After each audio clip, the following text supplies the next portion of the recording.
So what I thought I'd do today is do a little bit on this manifestation code thing I'm working on, right? And I've been thinking a lot about how to do this. I've done quite a few things on manifestation lately, as Bruce knows. He's into it. A lot of the people we know are into it. And I'm like, well, what can I do different? What's going on here? And so, like in a lot of things, as they would tell people, is go back to the basics. Go back and look at because what happened, at least it seems to be, is you learn something, you get kind of good at it, you forget some of the basics, then what you're doing kind of falls away. It's like, to use a sports analogy, and if you're not a sports person, there's a reason why all the elite performers, after every season, whether it's football, baseball, basketball, or soccer, the elite guys go off to these camps and work on the basics. Whether Tom Brady or Kobe Bryant, they were good at what they do, but yet they'd go and spend quite a bit of time just going over the basics. So it made me go back and look at the basics with Napoleon Hill. Of course, as you all know, I love Neville Goddard, and I actually started looking at a lot of Jim Rohn stuff. The man behind Tony Robbins, right? And so it's like, and how can you get people to follow through on this? Because I'm guilty of that. I'll take a class, especially in this kind of stuff, and it's kind of like you be at a conference. We were just speaking about a conference, and I'll be in a class. I really like it. I'm taking copious notes, right? And then nothing happens. 3 months later, I'm clearing out my notebook, and I go, oh yeah, I forgot about all this stuff. It's like, oh yeah, I meant to do this. I never did it, right? So, and when you're doing this stuff, it's how can you do it in the most fast, effective way? And I heard a talk on this, and I really liked it because it reminded me of a couple other things. How do you do this rapidly? How can you do this rapidly? And I began to realize, as I heard this person say it, and then looked at it through a different lens, is you may only be 7 days away from making the changes that you really want to make permanently, right? And it doesn't take as long as people think. I see some of the stuff online, 30-day programs, 90-day programs, that's great. But I do know from having some of those and being in them, the fall off rate is astronomical. They jump in hard at the beginning and then it kind of whittles off. So what works? So if you're only 7 days away, it doesn't take as much time, right? But it takes a couple of different things. One is, if you're going to do this, and what I'm going to do in the class is I'm going to break down a 7-day thing. And then the only difference is in the class, then for each day, there's an NLP hypnosis technique to kind of seal it in. But the first thing you have to do, just generally across the board, if you're going to do it, make a commitment, draw a line in the sand, right? It's not a wish, it's not a hope, it's not a maybe. I'm going to do this to the best of my ability. Most of us in our current world have never had the challenge of really giving your all. Most of us will hold back 10, 15, 20%, right? And I think it was Young or something says, well, people do that because then if it doesn't work, they have an out. I didn't really do my best, right? And so I started thinking, well, where is examples of people that step up and keep it? Well, the one that jumps out at me, and it's very short, intense thing to do, is you see a lot in the military, right? Especially the Army and the Marine Corps, somewhat the Navy and the Air Force. I'm not making fun of them, but the Army and the Marine Corps are much more physical, right? And it's like, whatever it is, 9 to 12 week training, depending on what's going on, right? But it's very intense, right? So it's like, and they tell people that when they're getting there. They've been doing the same shtick for 50 years, or probably since World War II, is, not everybody's going to make it. As they told my daughter, look to the left, look to the right, because 20% of you will be gone. That's the Navy, and it's not like you're going to be jumping out of airplanes. Look to the left, look to the right, 20% of you will not be here at the end of this training, right? And the one she went through, she said, actually, it's closer to 25, And I remember when I went through it, the drill sergeant yelled to everybody, "My job is to get the people to quit in the first 7 days." And then he kind of gave the key. If you make it through the first 7 days, you're much more likely to make it through to the rest. So I'm like, this is interesting, right? So can you commit to 7 days? Draw a line in the sand. And if it's intense, and I always think of 2 specific military trainings, which is, Hell Week for Navy SEALs and RIP, Ranger Indoctrination Program for the Army, they're only 5 to 7 days, right? But you have to be totally committed, and most of us don't challenge ourselves to that, right? And then with another one would be, since we have lovely Maria on the call, is what's the difference between all these people like coming out of high school, college, say they want to be an actor, and those that later on in life are still acting, right? They make a commitment and they draw a line in the sand. This is what they're going to do one way or another, whether film, theater, have to go get a real job and do community theater, regional theater, right? So, you don't need more time. You don't need more clarity. You need more alignment and discipline, right? So here's the 7-day thing I was going to do, because, it's like when I first started looking at it, I go, oh, maybe we could do 30 days or something. But I'm like, people won't follow through. I don't follow through. But maybe 5 to 7 days I can do, right? The first is, it starts with, there's just a few things you have to do every day. I'm trying to think of how to word this. That's why I like to do these practice runs before I teach the class, right? Is if you have to set your day up to win the morning, And again, this relates back to my world in addiction recovery, because they always talk about, how you start your day is how your day goes. And I'm sure everybody can agree with that, whether you're, if you get woken up suddenly and there's a notification and there's bad, and you start the day behind the 8 ball. You hear people talk about that, right? So in the recovery world, they tell people the first thing you have to do is carve out a few minutes for every morning. Tony Robbins would say 10 minutes. As I heard him say, as Oprah Winfrey took his training, if you don't have 10 minutes, do you really have a life? And that's throwing out the one-off if you got like a baby crying or certain other things. But for a lot of us, it's like, can you find this? I would say just 10 minutes, right? Because most people wake up in reaction, and they let the events or the things going on hijack them, right? Excuse me, including things like their cell phone or notifications, things like that. So you have to make the commitment to take that time for you, right? And there's just 3 simple things that if you do this in the morning, it does reset your day. One is write down, and I prefer everything written down, connects the 2 hemispheres of the brain, especially those of us that know how to write cursive, right?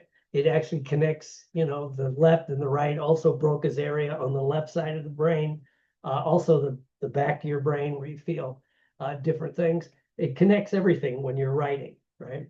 Again,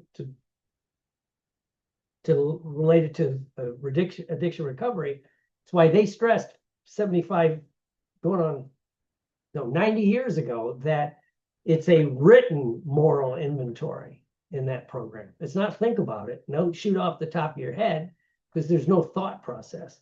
So anyway, write down 3 things you're grateful for, right? And it'll start shifting your day. I had a lot to do today. I still got a lot to do after this, and I'm glad this morning I took that few minutes and actually got a little bit of a roll. I probably wrote down 8 or 9 things I'm grateful for. I always start with, I'm grateful I'm sober. I'm grateful I have a hot cup of coffee, whatever. It could be simple things, and I think, as I heard Jim Rohn say, don't make it gut wrenching. You're going to spend an hour journaling all the things you're grateful for. It's like, because first of all, are you really grateful for it? Secondly, if it turns into too much work, you're you're not going to do it, right? So if you write down 3 things you're grateful for, and then just write down maybe 3 things you'd like to accomplish, right? And I think it was either Viktor Frankl or Jung again that said, you know, if your to-do list is much over 3 to 5 things, you don't have a to-do list, you have a to-wish list. You know, what are the things you really need to do today? I had to put together the generator because, as Bruce knows, we live in lovely hurricane weather, and you know, so I had to put together the generator. I got a couple other things. Those are on my to-do list. Send out some emails and do this call. You know, also set yourself up for wins, right?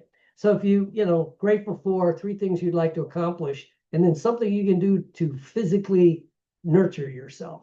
That should be one of your other goals, right?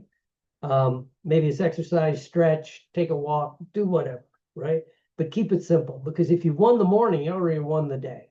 And it's so important that, and this is based in neurology, is when you're first waking up, right? What happens when you're asleep is your brain has produced a lot of melatonin, right? Whether you take melatonin or not, that's the droopy, drowsy, let's relax neurochemical, right? And it's based on when the light shifts, when the light goes down, your brain begins to turn serotonin into melatonin. It's, you know, for millions of years, that's how we survive. We're not nocturnal animals by nature, right? In fact, there's some physiologists argue there's no such thing as a true night person. That's a learned behavior, right? Because your brain operates differently. And so, but also too, when that's happening, when there's melatonin in your brain, you're much more susceptible to suggestions, right? Because you're relaxed, right? For millions, not millions, but hundreds of thousands of years, you know, at the end of the day, the lights go down, you get droopy, drowsy, you're at the campfire, or maybe you've shared your bounty with your tribe or your group or family. And then usually, right, an elder or a medicine man, medicine woman, somebody would tell a story, right? Miss Maria's husband's in the entertainment industry, and it's all about telling stories, right? That's what drives human behavior more than intellect, right? So because if your brain couldn't learn by stories, it's why movies or TV shows, books even, are so impactful, is your brain set to learn that way. If it wasn't, your gene pool would have died off, right? I heard a neurologist say once, because 75,000 years ago, if Bruce is around the campfire and they're showing you how not to eat the poison berries, or if you kill a deer, how to set point so when a bear comes up, he doesn't kill you to get to the deer. If you weren't paying attention, if you couldn't learn that by stories, well, you ate the poison berries or your ass got ate by a bear. So, right. So it's like, to me, it's kind of cool. So you're doing that. Now, the same thing happens though when you're waking up. When you're waking up, you still got a lot of melatonin. That's why you're droopy, drowsy, especially, you know, especially if you wake up early, right? The light isn't as intense yet. So your brain's still got a high melatonin level, which means you're more susceptible, right? So the first things you put into your brain is what's going to set the day, right? And if you set the day looking at your cell phone, thinking, oh shit, I got to go to work today, is whatever, right? Or you notifications, whatever, and you start behind the 8 ball, right? So, and just by thinking of gratitude, as they've done the research that says it lights your brain up differently, and it makes your reticular activating system look for other things to be grateful for. You know, today I was taking out the garbage, right? After, like I said, I started the day, I took that time, and I started to get all pissed off, I'll be honest, right? And then it's like, wait a minute. There was a time you prayed to live in a house like this, right? And now you got it, and all you do is bitch, right? Right. And so it's like, so that it kind of reshifted, I think, because my brain, well, what's good about this, right? So, so it kind of reset my day, right? So write down 3 things you're grateful for, 3 things you'd like to accomplish. What can you do physically to nurture yourself? Whatever it is, right? And so that's number 1. Win the first 10 minutes of the day, right? If you can do that on a consistent basis, because there will always be the one-offs, you know, whatever happens. But if you do that, good things happen. The second thing you need to do is every day cut out one weak habit. Right? Kill the poison, you know. And again, too many of us try to redo everything. You know, it's like I always see it with guys and girls in rehab for alcohol and drug addiction. You know, it's like, let's just get the drugs and the alcohol out of the way, right? And they're like, I'm going to do this and I'm going to do that. And it's like, no, let's just first fix this one thing. So what's one thing that you could do? Maybe it's junk food. My big thing is what I'm working on, and I still do it though. I'm working on every day I try, right? And today I will succeed. Doom scrolling, you know, funny TikTok videos or Instagrams, right? It's like, you know, and intellectually, I know those things are set up to be addictive. They give you the dopamine, so you want more, so you keep watching, right? So it's like and knowing is not doing. So I gotta, you know, so lately I've actually tried to, when I go do certain things, I leave the phone at home. I'm not, Jesus Christ, I'm not a brain surgeon on call, right? You know, I'm not running a mental health center with a suicide hotline. I did that once, never want to do that shit again. And, you know, it's like, you know, I went to do the horse, forgot, you know, didn't take the phone with me. Went to somewhere last night. I don't. And I thought about it as driving away. I go, I need my phone. I go, for what? I don't want to talk to anybody. I'm on my way to my friend's house. We have a men's meeting, and then I had to go to the store. So can you cut out one thing, right? And if you can be, at the end of the day, when you're looking at that, how successful were you?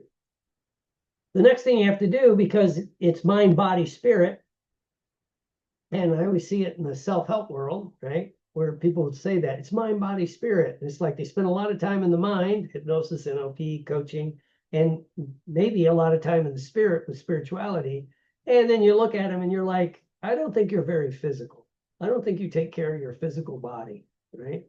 So if you want to manifest stuff, you know, your body operates best by movement, right? I forget who said it. I always default to Jung, but it might have been Freud actually said, you know, move a muscle, change a thought. Right? No, I think it was Skinner, I think, right? I don't know. Somebody said it. I won't, you know, of course I could do like Donald Trump. I could take credit for it. You know, hey, you know, you know, I invented this word. Don't look in the dictionary. It's a lie. Right? But move, just take, you know, and don't kill yourself. You know, I remember one time, best story I ever heard of. We were talking about this at the guild once, and I was starting to lay this out. And I said that, and I said, well, I was proud of myself because I got up. Maria's been there. I got up and I went over to Planet Fitness across the street from the hotel, worked out just like 20 minutes, 30 minutes, right? And then came back, got ready, and was teaching. And a guy in the class said, well, you know, if you can't work out an hour and a half, it's not worth doing it. And I'm like, part of me wants to agree with him, right? But some lady goes, well, I can tell you never have an hour and a half in your life. It was kind of brutal, but it was like, what, you know, what is it? Snap. And he's just like, you know, it's like, do what you do. And that falls back into, we judge like where we're at by someone being an expert, right? So, or professional. Right? A lot of people at the gym would say, like, yeah, that's true. Well, you're looking at professional bodybuilders or athletes. Or sometimes actors. That's their job. You know, it's carved into their schedule to go to the gym. Most of us, we have to find the way. So move your body like you mean it. Connect with your body. Because when you show up with strength and power, your mind takes notice of that. You know. And then what you have to do is silence the noise. Right? Your mind's a magnet. It's a garden, right? What seeds are you planting, right? So not just doom scrolling, but what music are you listening to? This one I always have big fights at a rehab. It's like, what music are you listening to? You know, if you're listening to gangster rap, I'm not quite sure that's going to, you know, nurture your recovery. You know, yeah, it's like, what are you listening to, right? And not just that, I'm not, you know, not just like things like gangster rap. country music, you know, lose your job, lose your wife, got a drink, get a girl, new girlfriend, whatever it is. It's like that doesn't support. So silence it, right?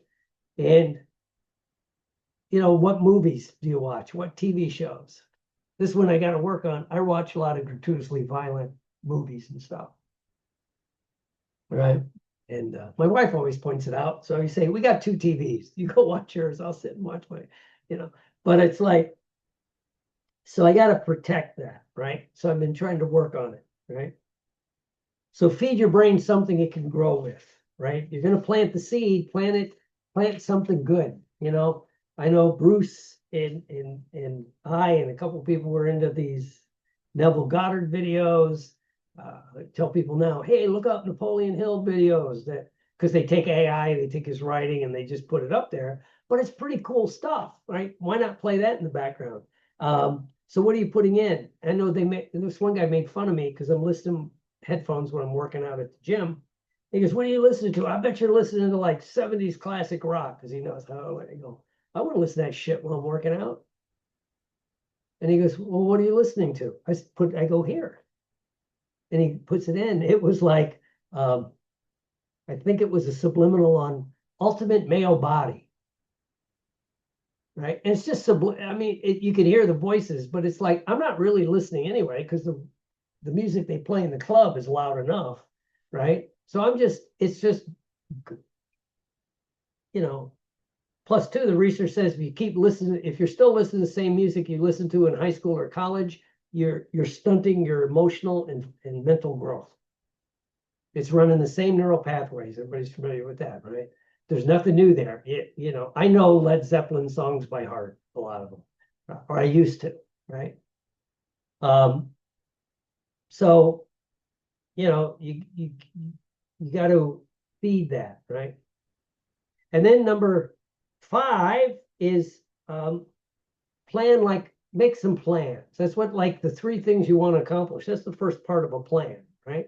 The military says, you know,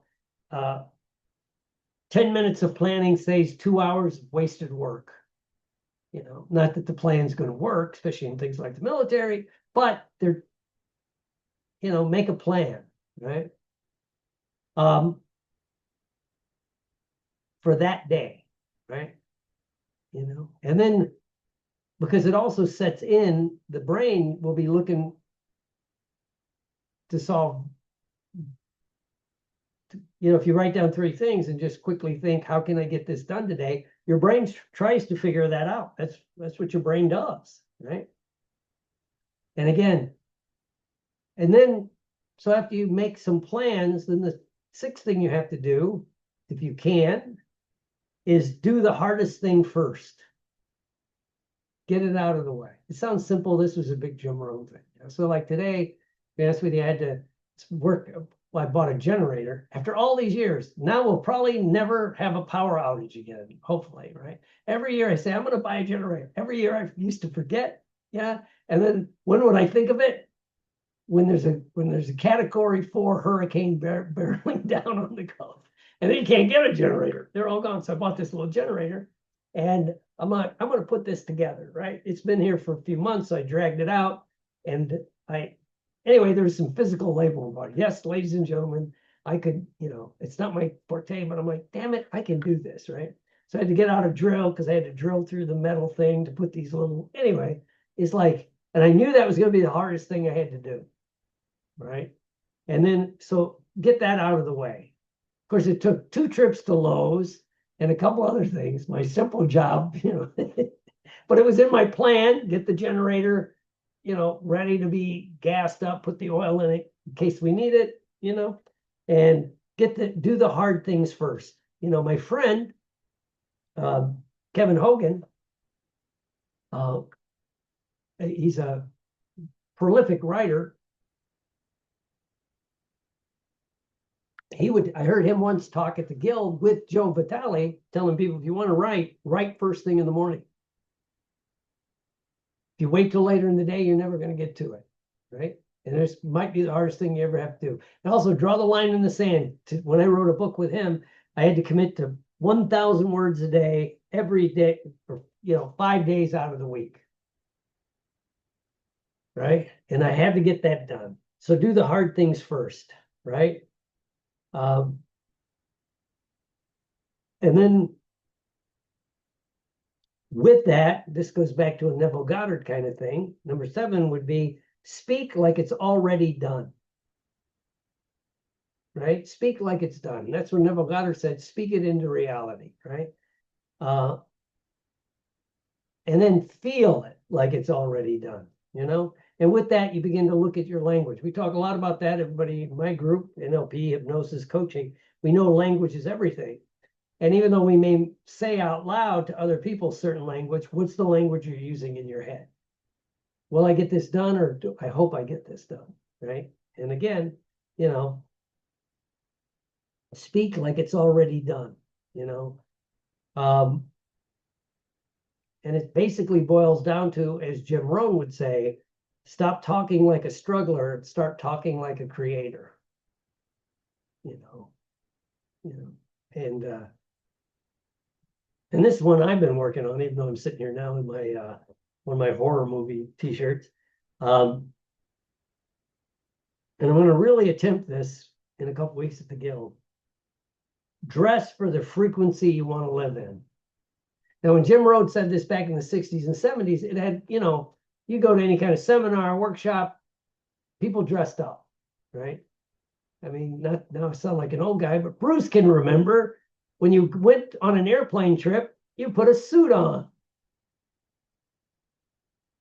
I remember going to California in high school, visit my sister, my dad, and we had to get dressed up to you know, and you know, now you get on an airplane, it's like, when did pajamas become standard wear, you know, for not an overnight flight, right? But anyway, dress for the frequency you want to live in. And I'm not saying show up in a Batman costume or Darth Vader. I get yelled at when I do that. But you dress, you know, and I've been doing this one, I've been purposely working on the last, as my wife would say, the last couple of weeks, when I'm doing that stuff at the rehab, I wear a suit. You know, and whether it's a bolo tie or regular tie, suit, something Western, whatever it is, I've been dressing up, right? And on my trip to California, since telling Maria, what was that, the 11th, I went to California just for a couple of days. And in the shoot, I had to wear a suit. So they go, do you have a suit? We'll get you one. I see, yeah, I got a blue pinstripe, be perfect to play the FBI agent. And so they said, okay, yeah, bring it. So I was getting ready to pack, and I'm like, shit, if I pack this, then I gotta like steam it and do all this crap, right? They could do that on set, but I'm like, you know, I'm just gonna wear the suit, right? So I had the suit on, didn't wear a tie, but you know, nice shirt. And I forgot, and maybe it was my hallucination, right? But you know, maybe it was the placebo effect, right? But people treat you different. You know, my test of that was I was getting on the plane, you know, and I always say hi to the flight staff, you know, hey, how's the goddess of the cabin doing? Da, da, da. And, you know, they'd say hi, but they always said, well, good morning, sir. Okay, fine, right? But I noticed everybody behind me, they'd say, good morning, how are you doing? They say, well, good morning. They didn't use sir or ma'am, right? Does that make sense to everybody? It's a subconscious thing, because to this day, when I tell people this, some people want to go, well, we're much more casual. I still say, here in beautiful Florida, and you can see it in Southern California, even if you went to Walmart, right? I love Walmart, you know, or Dollar Tree, because I'm a redneck. But when you go in like Walmart or Dollar Tree here in parts of Florida where Bruce is or where Maria is in California, you can see the class differences in the way people are dressed, right? It's just, you know, if you're looking for it, it's like, you know, they may have Docker, you know, regular slacks, but they're nice, they're clean, they're, you know, they have the nice polo shirts, right? And it's like, so, but dress for the frequency you want, you know. They used to say dress for the job you want, not the job you got, right? You know, because it makes it feel success is inevitable, you know. And I know Maria can, I defer to her a lot because she's around the world I want to spend more time in. But you always hear actors talk about the character gets real when they get in the costume, right?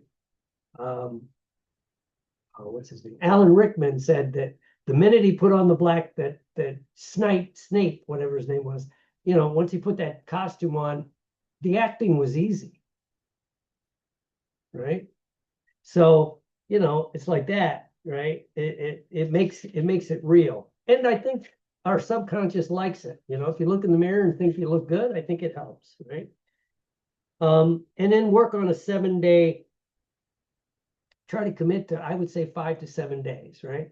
And that's what, and just do the first thing you can. Your goal in the morning is to win the day. Take the time to do this. Then if you can do that, then you work on getting rid of that bad habit. Then you work on, writing down your plans. You work on all this other stuff, right? And you do that, right? I know that the secret to making it through SEAL training, what do they call it? Hell Week, or the Ranger their Hell Week,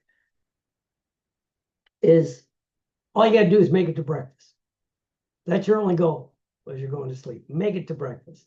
You get up, you got to do, and they start with some wins. You always hear you got to make your bunk in a certain way. You got to have your uniform on in a certain way. And then you go work out, and then you go eat breakfast. If you make it to breakfast, then your only goal is to make it to lunch.